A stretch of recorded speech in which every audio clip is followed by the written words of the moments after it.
나의 나 된 것은 다 하나님 은혜라. 욥기 하면 생각나는 것이 무엇입니까? 욥의 고난이겠죠. 극심한 고난 가운데 들어간 욥. 욥기는 42장입니다. 굉장히 긴 구절이죠. 이 기나긴 장을 통해서 욥이 걸어간 그런 고난의 길을 보여주고 있습니다. 여기에서 고난 중에 있는 사람의 그 내면의 모습을 아주 잘 보여주고 있습니다. 그리고 욥기는 고난의 종류가 얼마나 다양한지를 보여주고, 또 욥은 고난을 통과해서 회복되어지는데 어떻게 회복되어지는지도 보여주고 있습니다. 이 욥기는 고난 가운데 있는 사람을 위로하고 그들에게 힘을 주는 아주 소중한 책이 됩니다. 자, 욥은 동방에서 의인이라고 하죠. 하나님도 이 욥을 굉장히 자랑스럽게 생각하셨습니다. 그리고 많은 믿는 사람들의 표상이 욥이죠. 자, 그런 욥이 고난 속에서 힘들어합니다. 이 고난을 당할 때 가장 힘든 게 뭔가 하니 내가 당하는 고난이 해석되지 않을 때입니다. 지금 내가 고난 가운데 있는데 이게 도대체 어떤 고난인지 알지 못할 때 힘들죠. 욥이 나쁜 짓을 해서 고난을 받았다? 그러면 회개하고 돌이키면 돼요. 이거는 해석되어지는 고난이에요. 그죠? 그러면 빨리 돌이킬 수 있습니다. 그런데 고난이 왔는데 이게 왜 왔는지 알 수 없는 거예요. 해석이 되어지지 않는 겁니다. 코로나가 왜 왔을까? 사람들이 원인을 찾죠. 동성애 때문에 하나님께서 벌을 주신 것이다. 이렇게 말하는 분들이 있습니다. 동성애 때문에 코로나가 왔을까? 제가 동성애를 옹호하는 게 아니에요. 원인을, 어떤 사람은 어떤 다른 원인을 찾습니다. 어떤 고난, 어떤 재난, 이거는 이것 때문이야. 이게 쉽게 그렇게 결론 낼 수 있는 것이 아니다라는 겁니다.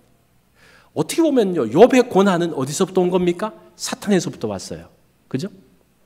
그러면 욥기는 사탄에서부터 왔으니까 이 사탄 나쁜 놈이야. 그리고 끝나면 욥기가 끝나는 거예요. 그런데 욥기를 보면요, 사탄 때문에 고난이 왔다는 말은 한마디도 없어요. 그 이상하죠.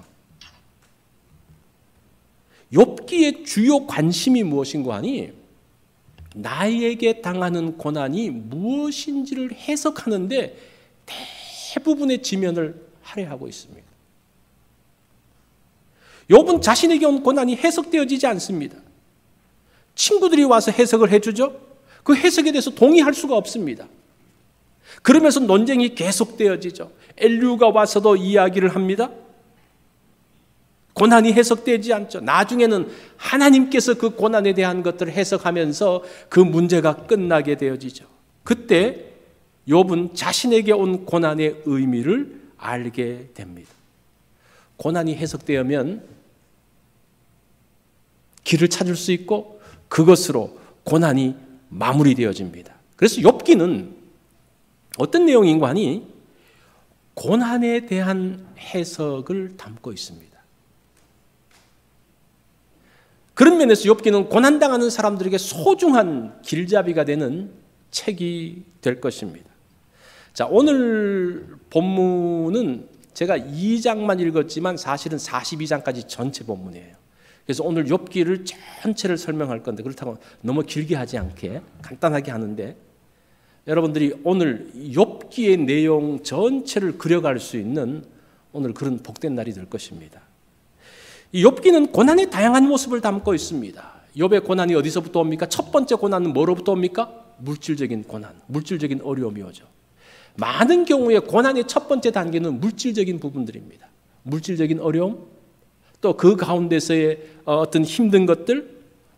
욥은 동방의 부자이기 때문에 이 물질이 굉장히 많았잖아요. 보니까 양이 7,000이요, 약대가 3,000이요, 소가 500결이요, 암나귀가 500이요, 많은 종들이 있었습니다. 이 물질이 하루아침에 없어져요. 주변 나라들이 와가지고 쳐서 그 짐승들을 빼앗아가고 하늘에서부터 불이 내려와서 그 모든 것들을 살라버립니다. 요즘으로 말하면 두 가지예요. 국제정세의 문제, 두 번째는 천재지변. 이 두 가지로 욥의 물질적인 부분들이 완전히 무너지게 됩니다. 요즘도 그거죠, 그죠? 이런 것들 때문이 아닙니까? 두 번째는 가정의 어려움입니다. 욥에게는 7남 3녀가 있었죠. 이들이 우애가 얼마나 깊은지 생일날만 되면 그들이 모여가지고 잔치를 하고 10명이니까 그죠? 1년에 10번 이상 모이잖아요. 그러면서 아이들이 잔치를 하면 또 욥은 아이들이 또 잔치하면서 범죄했을까 봐 끝나고 난 다음에 제사를 드리는 굉장히 신앙적인 가정이었습니다. 또 하루는 그들이 잔치하기 위해서 모였는데 큰 바람이 불면서 그들이 있었던 집을 치면서 그 집에서 아이들이 깔려서 다 죽어버렸어요. 얼마나 기가 막힙니다. 이건 물질적인 것하고는 비교할 수 없는 어려움입니다. 그때 욥은 이렇게 말합니다. 주신 이도 여호와시요 거두신 이도 여호와시니 여호와의 이름을 이 찬송받을지어다. 놀라운 고백을 합니다. 자, 세 번째 어떤 어려움이 옵니까? 건강의 어려움입니다. 욥이 정수리부터 발바닥까지 종기가 나죠. 가려워서 견딜 수가 없습니다. 그래서 재에 앉아서 너무 그냥 손으로 긁어서는 이 효과가 없으니까 질그릇을 깨가지고 그걸 가지고 몸을 뻑뻑 끓는 거예요. 이 가려운데 긁다 보면 어떻습니까? 그때 아프잖아요. 얼마나 아픈지 몰라요. 그러면 또 아프면 또 그냥 그 아픈 거를 참다가 좀 이따 또 가려면 또 긁고 그걸 그냥 계속 반복하는 모습들. 이 건강의 문제는 우리에게 굉장히 심각하게 다가옵니다. 네 번째는 가까운 사람에게서 오는 고난입니다. 먼저 아내가 욥에게 이야기를 하죠. 뭐라고 말합니까? 그의 아내가 그에게 이르되 당신이 그래도 자기의 온전함을 굳게 지키느냐? 하나님을 욕하고 죽어라. 뭐 그렇게 말하죠. 근데 원문을 보니까요. 욕하다라는 단어가 이게 욕이 아니고 찬미하다, 축복하다 그런 뜻이더라고요. 그래서 이 말은 무슨 말인 거 아니? 이제 그 아내가 이래도 당신이 신앙이 온전하다고 말합니까? 하나님 찬양하고 그냥 죽으세요. 뭐 그런 말이에요. 그것도 욕이죠, 그죠? 근데 그거를 이제 한글 성경은 의역을 해가지고 그 자체가 욕이라고 해서 그냥 욕이라고 했는데 어쨌든 뭐 그런 아주 가까운 아내가 그렇게 반응합니다. 그때 또 욥이 어떻게 반응합니까? 그가 이르되 그대의 말이 한 어리석은 여자의 말 같도다. 우리가 하나님께 복을 받았은즉 화도 받지 아니하겠느냐 하고 이 모든 일에 욥이 입술로 범죄치 아니하였다라고 합니다. 자, 좀 더 가까운 사람에게 오는 고난이 있는데 욥의 친구들입니다. 이제 아내가 있을 뿐 아니라 욥의 친구들이 와요. 욥이 어려움을 당했다는 소식을 듣고 친구들이 먼 곳에서 오죠. 먼 곳에서 와서 친구들과 논쟁하면서 참 어려움을 겪는데 아내는 화가 나서 그냥 한마디 하고 끝났다면 이 친구들은 와가지고 욥의 고난에 대한 신학적인 논쟁을 합니다. 그것 때문에 욥이 그냥 돌아가는 거예요. 그것 때문에 욥이 힘든 가운데서 고통당하죠. 마음이 흔들리죠. 이게 욥기의 중심이에요. 그러니까 친구들과의 논쟁 정도가 아니라 지금 그 친구들이 가지고 있는 신학적 교리적인 것이 어떤 것인지, 그것이 고난당하는 사람들에게 어떤 영향이 있는지, 이제 그것이 사실은 욥기의 중요한 부분입니다. 자, 그거는 우리가 조금 이따가 보고, 다섯 번째는 영적인 고난입니다. 고난이 해석되지 않으면 영적 침체에 들어갑니다. 영혼의 어둠에 빠집니다. 영혼이 어둠에 빠지면요, 길을 찾지 못해요. 여러분, 밤이 깜깜하면, 지금은 이제 불빛이라도 있지만 불빛도 없이 시골에서 밤이 깜깜하면 길을 찾지 못합니다. 어디가 도랑인지, 어디가 길인지, 어디에 뭐가 있는지 찾지 못합니다. 한 발짝도 디딜 수가 없습니다. 그 상황. 그러면서 자기가 무슨 말을 해도 무슨 말 하는지도 모르고 이 행동이 바른 것인지 바르지 않은 것인지 알지 못합니다. 하나님에 대한 원망이 나오고 심지어는 하나님을 대적하는 자리까지 들어갑니다. 이게 이제 영적 고난의 자리에 들어갔을 때인데 욥기는 거기까지 보여주는 거예요. 그러면서 내면의 깊은 곳에 있는 그 죄의 찌꺼기들을 드러냅니다. 그런 면에서 이 욥기가 굉장히 소중한 책이죠. 자, 이 욥기는 2장까지만 아는 분들이 많더라고요. 1장, 2장 욥이 굉장히 어려움 당해서 그리고 어디로 뜁니까? 42장으로 슉 뛰면서 잘해서 2배나 축복받았어. 욥기 1장, 2장, 42장만 아는 사람은 욥이 잘 이겼어 라고 그러는데 욥기 전체를 보면요, 욥의 민낯, 욥의 이중성이 그대로 나타나고 있어요. 정말 신앙이 좋다고 했던 그 사람의 그 민낯이 그대로 드러나는, 왜 그런 거 아니? 그 내면이 드러나니까요, 별별 게 다 올라오는 거예요. 그것이 욥기의 중요한 내용이에요. 욥기는 인간의 어두운 내면을 잘 보여줍니다. 욥이 고난으로 인해서 어려움 당할 때 친구들이 찾아오죠. 엘리바스, 빌닷, 소발이 옵니다. 처음에는 그 친구의 모습을 보면서 기가 막혀 하면서 겉옷을 찢고 소리쳐 울면서 그와 함께 있는데 3장으로 딱 넘어가면, 그러면서 일주일을 있거든요. 그러면서 3장으로 넘어가면서 욥이 뭐라고 말하는 거 아니? 자기 자신을 저주하기 시작해요. 자기 자신의 출생을 저주하면서 내가 난 날이 멸망하였더라면, 어둠과 죽음이 그늘이 나를 덮었더라면, 내가 태에서 죽어 나오지 아니하였더라면, 그러면서 자기 자신의 출생을 막 저주하는 거예요. 나중으로 가면 어찌하여 고난당하는 자에게 빚을 주셨으며 마음이 아픈 자에게 생명을 주셨는가? 어디까지 갑니까? 하나님을 원망하는 자리까지 나가고 있습니다. 그러면서 26절에 3장 26절에 이런 이야기를 해요. 나에게는 평온도 없고 안일도 없고 휴식도 없고 다만 불안만 있구나. 자, 보세요. 2장까지만 해도 그 자식들이 죽었을 때 주신 분도 하나님이고 가져가신 분도 하나님, 아내가 그렇게 유혹해도 이 어리석은 여자요, 그렇게 초인했던 이 욥이 3장에 가면서 정말 상상하지도 못했던 말들이 그 입에서 나오기 시작합니다. 근데 친구들이 그 이야기를 들으면서 친구들이 또 흥분하기 시작하는 거예요. 욥같이 훌륭했던, 정말 존경하고 정말 소중했던 사람이 이런 말을 하다니, 그러면서 논쟁이 붙기 시작하는 거예요. 사실은 이 3장은 여러분 나중에 집에 가서 한번 읽어보세요. 3장은요, 자기가 뭐 하나님을 원망하고 그게 아니라 그냥 내 마음에 그냥 자조적인 그냥 말이에요. 너무 힘들다, 힘들어, 그런 말이에요. 그래서 이 말은 친구들이 와서 위로를 하고 함께 있으면서 위로를 받았기 때문에 나오는 이야기예요. 드디어 나를 받아주는 사람이 있구나 하는 것을 보면서 안도하면서 자기 속에 있는 말을 하는데, 이 친구들이 그 말을 정말 진짜로 받으면서 논쟁이 시작되면서 이게 굉장히 큰 문제가 들어가는 거죠.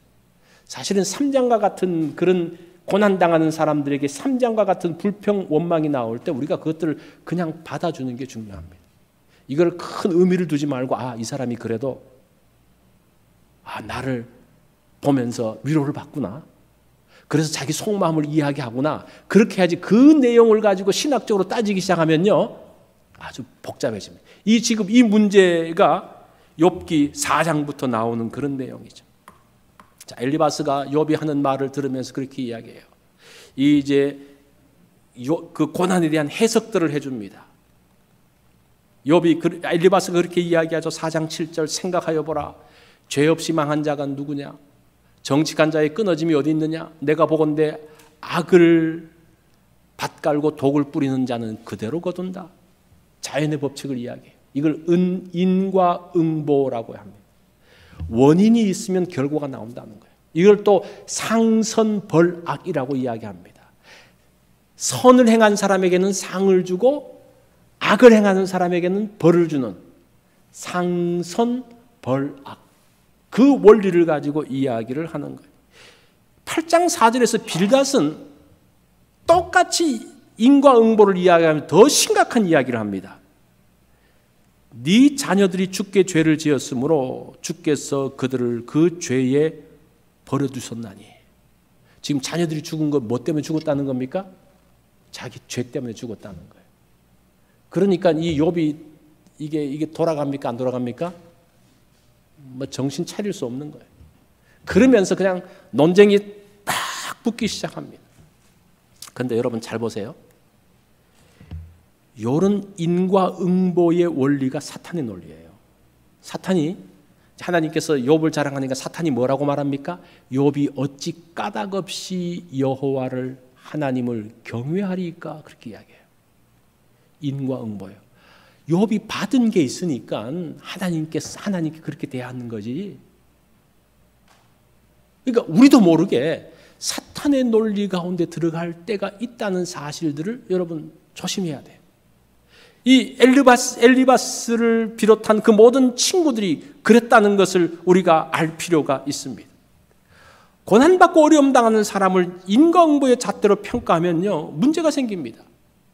왜냐하면 죄 없이 고난 당하는 사람이 있거든요. 요셉을 보면 보디발의 집에 가가지고 감옥에 갔어요. 뭐 때문에 감옥에 갔습니까? 요셉이 잘못한 것이 아니라 보디발의 아내 때문에 감옥에 가요. 그러면 감옥에 갔다는 그 이유 때문에 이 사람이 죄가 있다라고 말할 수가 있습니까? 그거는 굉장히 위험한 논리죠. 그래서 인과응보는 자기한테 적용하면 괜찮아요. 내가 어떤 어려움이 있을 때, 내가 어떤 잘못이 있을까? 그거는 괜찮은데 그걸 다른 사람한테 적용하면 문제가 생긴다는 겁니다. 히브리식 사고가 그런 것들이 많습니다. 요한복음 9장에 보면 제자들이 나면서부터 맹인된 사람들에 대해서 이렇게 이야기하죠. 이 사람이 맹인으로 난 것이 누구의 죄입니까? 자기의 죄입니까? 그의 부모의 죄입니까? 이게 뭐예요? 인과응보의 방식이에요.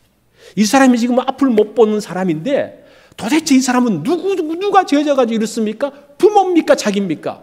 그때 예수님께서 뭐라고 말씀하십니까? 그의 죄도 아니고 부모의 죄도 아니고 하나님의 영광을 드러내기 위해서 그렇다라고 해석을 딱 해줘요. 그러니까 신약으로 가면 이런 부분들이 많이 없어집니다. 그러나 그 제자들의 생각 가운데서는 그 히브리적인 사고들, 인과응보의 생각들이 있죠.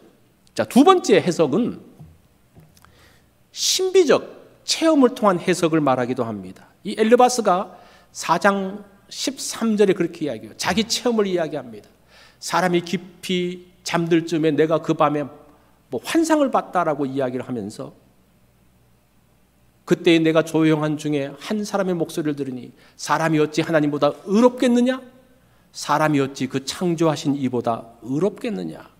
자, 여기서 엘르바스가 자기의 영적 체험을 통해서 이야기를 하는데 이게 사실이라고 인정하고 이게 사실이냐 아니냐 그러면 너무 복잡하니까 엘르바스가 그런 음성을 들었다고 인정을 하고 우리가 본다면 그것이 사실이라도 문제는 신비 체험은 덕을 세우고 이웃을 격려하는 데 써야 되는데 지금 어디에 쓰고 있습니까? 욥의 모리 꼭대기에 올라가 가지고 내가 이런 신비한 체험을 했으니까 너 내 말 들어야 돼? 정죄하는 데 사용하는 것은 잘못이라는 거예요. 그 사실은 이것도 욥이 받아들일 수 없는 해석이죠. 맞지 않는 해석이죠. 세 번째 해석은 무엇인가 하니 하나님과 비교하는 겁니다. 네가 죄가 있어서 고난이 있어. 그러면서 참 얼마나 잔인하게 이야기하는 거 아니? 욥이 잘못했다고 말하지 않으니까 15장 4절에서 사람이 어찌 깨끗하겠느냐? 여인에게서 난 자가 어찌 깨끗하겠느냐? 그러면서 25장 4절에부터 이제 빌닷을 보면 하나님 앞에서 사람이 어찌 의롭다 하며 그렇게 이야기해요. 너 하나님보다 의로워? 이렇게 묻는 거예요. 이렇게 말하면 됩니까? 안 됩니까? 이건 말이 안 되는 거죠. 나는 죄가 없어. 욥이 막 이렇게 말하니까 너 하나님보다 의로워? 하나님 앞에 죄가 없어? 이렇게 말하면 이 고난에 대한 해석이 안 되는 거예요. 어쨌든 이제 가끔 이제 그렇게 말하려고 하려는 그런 게 있는데 욥은 그래도 자신이 잘못이 없다. 그 욥도 너무 친구들이 푸시하면서 이렇게 너 죄 있어, 죄야, 죄 때문에 고난받아 이렇게 하니까 욥은 아니라고 하다 보니까 그렇게 말하면서 욥도 잘못된 대답을 많이 하게 됩니다. 우문우답이죠. 어리석은 질문을 하니까 어리석은 답변을 하는 거예요. 6장 4절에 보면 이 욥이 그런 이야기를 해요. 전능자의 화살이 내게 박히매. 내가 지금 고난당하는 것이 뭐라는 겁니까? 하나님의 화살이 내게 박혔다는 겁니다. 나의 영이 그 독을 마셨나니 하나님의 두려움이 나를 엄습하는구나. 나의 고난, 나의 어려움은 하나님의 화살에 박혀서 이렇게 당하는 거야. 사실은 욥도 실수한 거죠. 이것이 왜 나에게 고난이 왔는지 모르겠다는 이제 그런 가운데서 우리가 이런 위험 가운데 들어갈 수가 있어요. 욥과 세 친구의 논쟁을 보면서 엘리후가 나중에 들어오면서 엘리후가 뭐라고 말하는가 하니 32장 2절에 보면 람 종족 부수 사람 바리겔의 아들 엘리후가 화를 내니 그가 욥에게 화를 내면 욥이 하나님보다 자기가 의롭다 하며 그 나중에 너무 이 욥이 부인을 해요. 하나님께서도 욥에게 뭐라고 말씀하시는 거 아니? 네가 내 공의를 부인하려느냐? 너 욥의 의를 세우라고 나 하나님을 악하다고 말하느냐? 하나님도 그렇게 말씀하시네요. 그러니까 우리가 고난에 들어가다 보면요, 고난에 들어가서 논쟁하다 보면요, 이런 일들이 나온다는 거예요. 하나님이 나를 그냥 몰아넣으신 거야. 하나님이 나를 힘들게 하신 거야. 이런 위험을 우리가 정말 조심해야 됩니다. 말이 이 정도까지 나오니까 친구들끼리 이렇게 험한 말들이 나오는데 어떤 험한 말이 나오는지 제가 보여드릴게요. 20장 7절에 보면 자기의 똥처럼 영원히 망할 것이라. 이제 똥 이야기가 나오기 시작합니다. 25장 6절에 보면 구더기 같은 사람, 벌레 같은 인생이라. 이제 막장의 말들이 나오기 시작하는 거예요. 여러분 이 욥기에서 이런 걸 보셨습니까? 우리가 이런 것들을 좀 볼 필요가 있어요. 친구들 가운데서 뭐 때문에 이렇게 팽팽했고 이들의 감정이 어디까지 상했는지 정말 말할 수 있는 데까지 다 하는 거예요. 여기서 똥이라는 말과 구더기라는 말을 제가 원문으로 보니까요, 진짜 그거더라고요. 진짜 똑같은 거예요. 친구들이 비난하는 말을 들으면서 욥이 너무나 괴로워요. 이 세 친구들이 멀리서 이 욥을 위로하기 위해서 왔는데 이제는 욥을 그냥 찌르고 있는 겁니다. 그때 욥이 이렇게 말해요. 너희는 다 재난을 주는 위로자들이구나. 16장 2절에서 말해요. 19장 2절에 보면 너희가 내 마음을 괴롭히며 말로 나를 짓부수기를 어느 때까지 하겠느냐. 19장 21절에 이렇게 이야기해요. 나의 친구야, 너희는 나를 불쌍히 여겨다오. 나를 불쌍히 여겨다오. 그러니까 이 친구들에게 대화가 어디까지 갔는지 여러분 이제 아시겠죠? 자, 네 번째 고난에 대한 해석은 엘리후가 합니다. 고난이 뭐냐? 하나님의 교육 훈련적 고난이고 섭리 목적적 고난이다. 이게 조금 말이 어려운데 이게 무슨 말인 거 아니? 하나님께서 고난을 통해서 우리를 훈련시킨다는 거예요. 고난을 통해서 하나님의 섭리를 이루어 가신다는 겁니다. 이런 말 많이 듣죠, 그죠?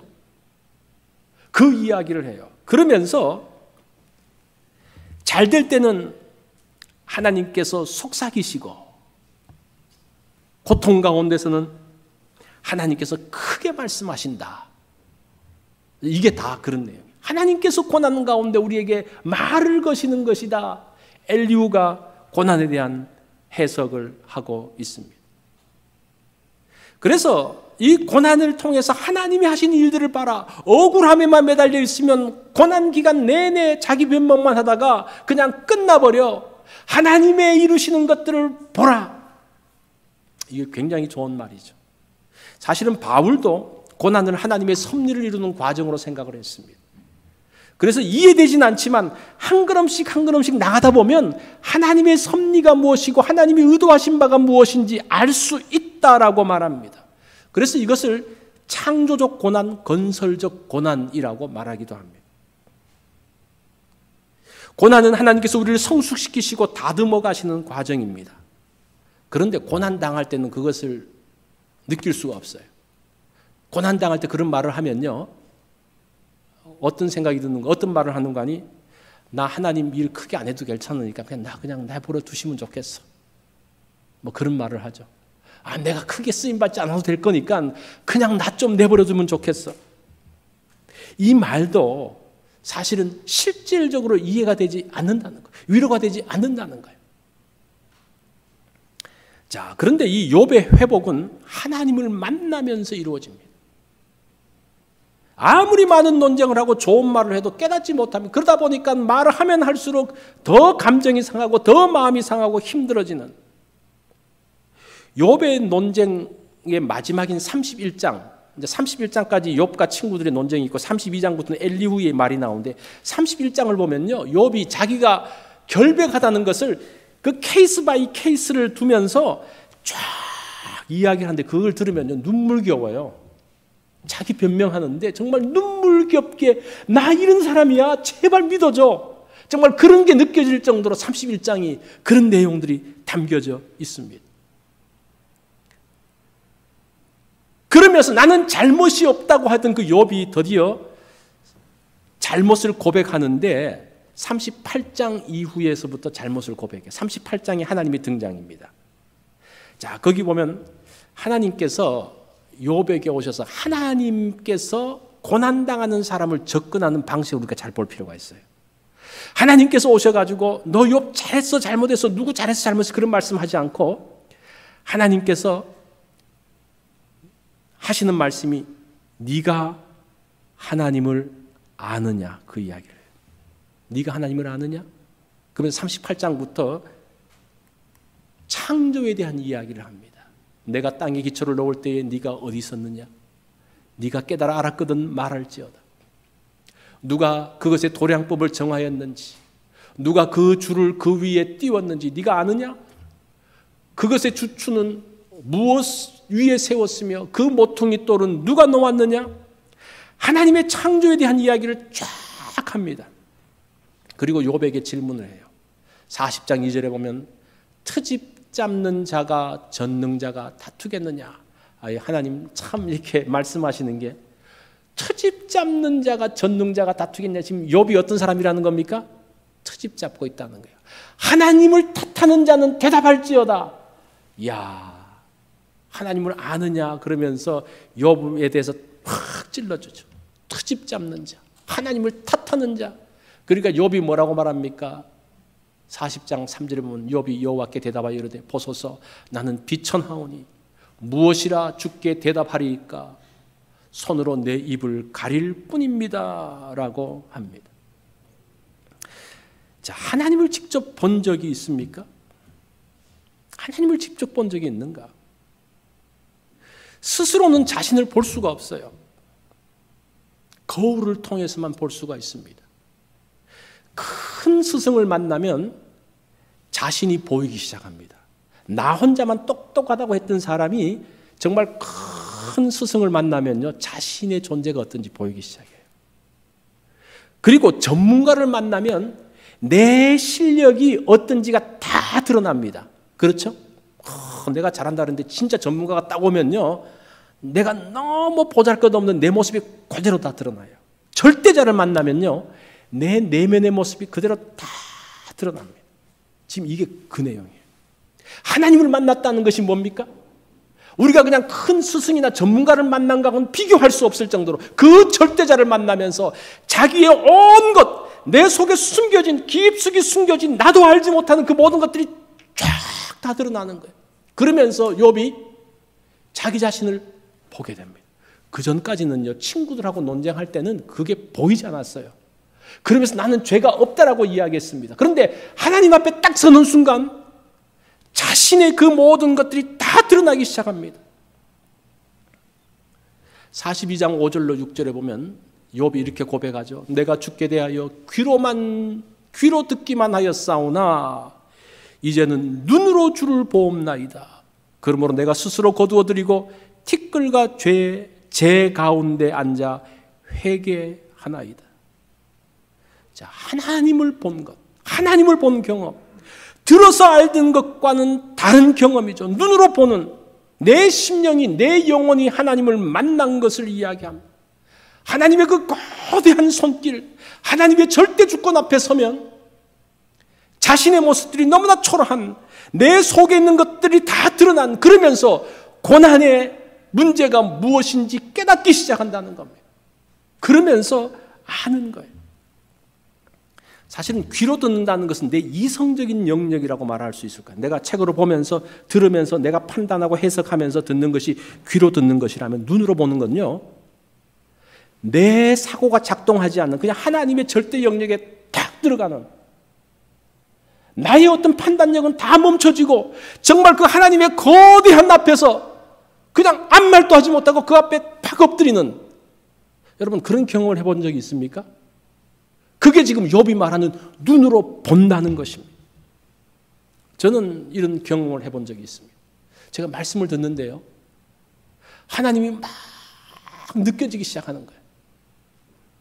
하나님의 그 거대하심 앞에 내가 너무나 초라하고 내가 너무나 부족한 것들이 보이기 시작하는 거예요. 정말 나는 무시해도 그냥 버려져도 아무 상관없는 그러한 존재라는 것이 막 느껴지기 시작하는 거예요. 너무나 부끄러운 거예요. 너무나 하나님 앞에서 얼굴을 들 수가 없는 거예요. 그러면서 나를 사랑하시고 나를 받아주신 그 하나님의 은혜가 얼마나 큰지, 나의 모든 의와 나의 모든 것들은 다 없어지고 오로지 하나님의 은혜만 드러나는, 그게 눈으로 보는 단계. 학자들은 이것을 재헌신의 자리라고 이야기하기도 하더라고요. 우리가 예수님을 영접한 것, 거기서 끝나지 않고 재헌신하는, 하나님을 만나면서 내가 다시 한번 하나님 앞에 다 드리는 어떤 그런 것으로 설명을 하기도 합니다. 하나님은 욥과 친구들 엘리후와의 대화에서 누가 잘하고 누가 잘못했다는 것을 막 구체적으로 지적하진 않으셔요. 그냥 하나님께서 그 토론을 보면서 하나님께서 내가 누군지 아느냐, 그냥 그걸로 끝나는 거예요. 그 친구들도 내가 누군지 아느냐, 친구들에게도 엘리후에게도 내가 누군지를 아느냐, 욥에게도 내가 누군지를 아느냐, 그것만 안다면 자기들의 그 모든 논리와 자기들이 주장하는 것, 신학적인 모든 이론들은 아무 것도 아닌 것을 느끼게 되는 거예요. 그러면서 하나님께서 그래도 판단을 해주셔요. 누가 잘했고 누가 좀 더 잘했고 누가 좀 더 못했고 이런 걸 말씀해 주는데 42장 7절에 보면요, 이게 하나님의 판결입니다. 여호와께서 욥에게 이 말씀을 하신 후에 여호와께서 대만 사람 엘리바스에게 이르시되 내가 너와 내 두 친구에게 노하나니 이는 너희가 나를 가리켜 말하는 것이 내 종 욥의 말같이 옳지 못함이다. 너 잘못했어. 뭐 그런 이야기를 하는 거예요. 욥과 같이 잘못했다는 거예요. 욥도 잘못했고 세 친구도 잘못했다는 거예요. 근데 누가 더 잘못했냐? 그 뒤에 보면요, 하나님께서 그 세 친구에게 욥에게 번제를 드리고 욥에게 용서를 빌라고 이야기해요. 그런 걸 보면 친구들의 잘못이 더 크다는 것이 하나님의 판정입니다. 자, 이제 회복이 이루어집니다. 욥의 회복을 생각할 때 우리는 두 배의 축복만 생각해요. 두 배의 축복. 물질도 두 배의 축복, 자녀들도 두 배의 축복. 그런데 이 회복의 출발점이 뭔가 하니 욥이 친구들의 사죄를 받고 그들을 기도하는 겁니다. 그러면서 공동체의 회복이 일어나요. 물질의 회복 이전에 공동체의 회복이 일어납니다. 그러면서 그 공동체의 회복이 친구뿐만 아니라 그 동네 사람들도 나중에 그 욥기를 한번 보세요. 욥기를 보면요, 그 자기의 종들도 자기 가까운 사람도 다 나를 외면하는구나. 모든 것에부터 소외되어지고 그 공동체부터 외면되어진 그 욥이 이제 회복되어지는, 그래서 그 회복에서, 고난에서 회복될 때 가장 큰 회복이 무엇인가 하니 공동체에 대한 회복입니다. 41장 11절에 보면 이에 그의 모든 형제와 자매와 이전에 알던 이들이 다 와서 그의 집에서 그와 함께 음식을 먹고 여호와께서 그에게 내리신 모든 재앙에 관하여 그를 위하여 슬퍼하며 위로하고 각각 쾌시타, 이 쾌시타는 돈을 이야기합니다. 돈 하나씩과 금고리 하나씩을 주었더라. 이거는 동네 사람들이 욥을 위로하면서 준 거예요. 그러면서 하나님의 위로가 욥에게, 공동체에게 임하는 겁니다. 회복의 첫 번째 순서는 회개와 용서하는 단계. 우리가 고난 가운데 있고 어려움 가운데 있을 때에 그래도 내가 잘못했지, 이 말만 나오면요, 많은 경우 풀립니다. 내가 잘못하지 않았다고 말하니까 문제가 생깁니다. 그래도 내가 잘못했지. 아니야, 괜찮아. 그렇지 않아. 이게 용서잖아요. 그러면 그 문제가 풀리는 거죠. 우리가 이해할 수 없는 어떤 그런 부분들이 거기까지 하나님께서 깨닫게 해주시면서 많은 경우에 그 고난 가운데 어려움 가운데서 깨닫게 회복의 첫걸음이 무엇인가 하니 깨달음이에요. 나는 의로운 줄 알고 그랬는데 내 속에 이런 찢기가 있었구나. 하나님께서 이것을 드러내기 위해 사시는 거구나. 이것을 회복시키시는구나. 아, 내가 정말 잘못했구나. 그리고 이야기하면서 아니야, 그렇지 않아. 서로 받아주는 이 공동체의 회복. 그러면서 그 순서들을 보니까요, 욥이 친구들을 위해서 중보 기도를 드리죠. 하나님께서 욥의 재산을 회복시켜 줍니다. 이웃과 욥의 관계가 회복됩니다. 하나님이 욥의 재산과 자녀들을 2배로 축복합니다. 그 뒤에 본 하나님께서 욥에게 장수와 풍성한 삶을 허락해 주십니다. 이런 관계로서 회복되어지고 있습니다. 고난은 많은 경우에 잘 해석되지 않습니다. 일단 그 어려움 가운데 팍 들어가면요, 잘 해석이 안 돼요. 왜 그런지 알 수 못해요. 정말 억울해요. 힘들어요. 그래서 길을 잃고 혼돈과 고통 가운데 빠지게 됩니다. 이렇게 고난당하는 사람에게 와서 인과응보의 잣대로 말하면요, 너무 힘든 거예요. 그렇게 절대 정죄해서는 안 된다는 겁니다. 하나님이 목적이 있다라고 말하는 것도 조심해서 말해야 돼요. 가능하면 기다리는 게 중요합니다. 일단 그를 받아주고 그와 공감해 주어야 됩니다. 그를 받아주고 공감하고 위로하면요, 이 사람이 위로를 받았다고 생각하면 말을 하는데 그 말은 자기도 무슨 말을 하는지 모르는 말들을 막 해요. 이상한 말들을 해요. 하나님을 원망하는 말까지 막 해요. 그런데 이것은 그 사람이 너무나 힘든 가운데서 비정상적으로 나오는 말이기 때문에 그거 가지고 꼬투리 잡고 나가기 시작하면 욥과 친구들이 논쟁으로 들어갑니다. 그때 어떻게 해야 되는 겁니까? 단지 딱 하나 기억해야 될 것은, 아, 이 사람이 드디어 위로를 받고 뭔가 속에 있는 것을 말하기 시작하는구나. 그 정도만 생각해야 돼요. 그걸 가지고 신학적으로 옳고 틀리고 동그라미 치고 세모 치고 X 치고 이렇게 하기 시작하면요, 완전히 그냥 그 고난 가운데서 죽어나가고 길을 잃게 되는 겁니다. 하나님을 만나게 해줘야 돼요. 그 가운데서 하나님을 만나게 하면 그 눈이 열리면요, 그 고난이 해석되어지기 시작합니다. 그러면서 회복되어지고 하나님이 기뻐하시는 성숙한 사람으로 서게 되는 것을 보게 됩니다. 고난의 목적은 물질 축복이 아니라 성숙입니다. 많은 경우 욥기에서의 욥의 회복 2배 축복, 그거 잘못 이해하는 거예요. 성숙이에요, 성숙. 우리가 이렇게 해석하지, 이렇게 이런 답을 갖고 있지 않으면요, 내가 어려움 당하고 난 다음에 모든 게 배가 안 되면 뭡니까? 하나님 복을 안 받은 겁니까? 고난이 안 끝난 겁니까? 이 등식은 성립되지 않는 등식입니다. 욥기를 잘 모르는 사람이 하는 말이에요. 성숙이에요, 성숙. 어떻게 보면 2배 성숙, 이게 더 맞는 것 같아요. 물질 2배, 자녀 2배, 이게 아니라 2배의 성숙. 욥은 고난을 통해서 성숙해집니다. 성숙이라는 것은 내면의 모습이에요. 외적인 모습이 아니라 내면의 모습이에요. 성숙은 하나님을 사랑하고 이웃을 사랑하는 모습입니다. 그래서 성숙함은 복음이에요, 복음.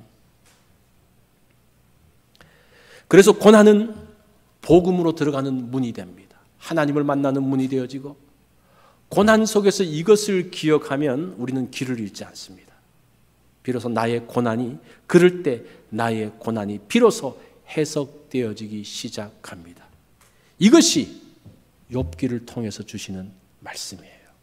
우리가 지금 이 어려운 가운데서 총체적인 전 인류가 들어가는 이 고난 가운데서 여러분, 고난을 해석하셔야 돼요. 함부로 정죄하거나 그렇게 해서는 안 됩니다. 고난이 해석되어질 때 비로소 길을 찾게 되어지고, 우리는 이 과정을 통해서 어떻게 된다는 겁니까? 성숙하게 된다는 거예요. 여러분들이 이런 그 코로나의 고난, 아니면 우리가 당하는 그 고난 가운데서 반드시 이런 하나님께서 기뻐하시는 성숙의 자리에 들어가시기 바랍니다. 우리 다 같이 된 것은 다 하나님 은혜라.